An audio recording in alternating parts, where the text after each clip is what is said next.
বৌমা জামা সব কাপড় সব পোশাক গুছিয়ে গুছিয়ে নিয়ে কোথায় যাবে? বিদেশে আপনার যাবে। ছেলে বিদেশে চাকরি পেয়েছে, তাই আমরা এখানে থাকবো না, আমেরিকায় চলে যাবো। আমেরিকায় চলে যাবে ও, আচ্ছা। শ্বশুর মশাইকে একা ছেড়ে। প্রান্তিক, তোরা কখন যাবি? আজ রাতেই ফ্লাইট। আজ রাতেই যাবে। না কিছু না, এমনি বলছিলাম। এই কলমি, এই নে তোর মাইনে। কাল থেকে আর তোকে আসতে হবে না, আমরা বিদেশে চলে যাবো। মাইনে ঠিক আছে দিয়ে দিল। বৌদি? কাজের মেয়েটাকেও ছাড়িয়ে দিচ্ছে, তার মানে আমাকে মুড়ি খেয়ে বুড়ো থাকতে কি হবে। খেয়ে থাকবে বাবা বন্ধুরা তাড়াতাড়ি কমেন্টে বেরো, ঘর বলো। বন্ধ করবো। মানে আমি ঘরেও থাকতে পারবো না। ঘর থেকেও বের করে দেখো দিল। কে এসছে? চন্দন, প্রান্তিককে প্লেনের টিকিটগুলো দিয়ে দেবেন। আসি। কে এসেছিল বাবা? চন্দন এসে প্লেনের টিকিটগুলো দিয়ে গেল।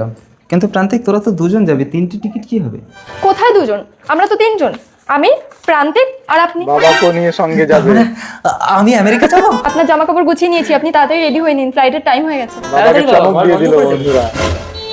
আমি রেডি। তোমার মনে আছে বাবা, ছোটবেলায় একদিন আমি বইয়ের পাতা ছিঁড়ে প্লেন বানিয়েছিলাম বলে তুমি আমাকে মেরেছিলে?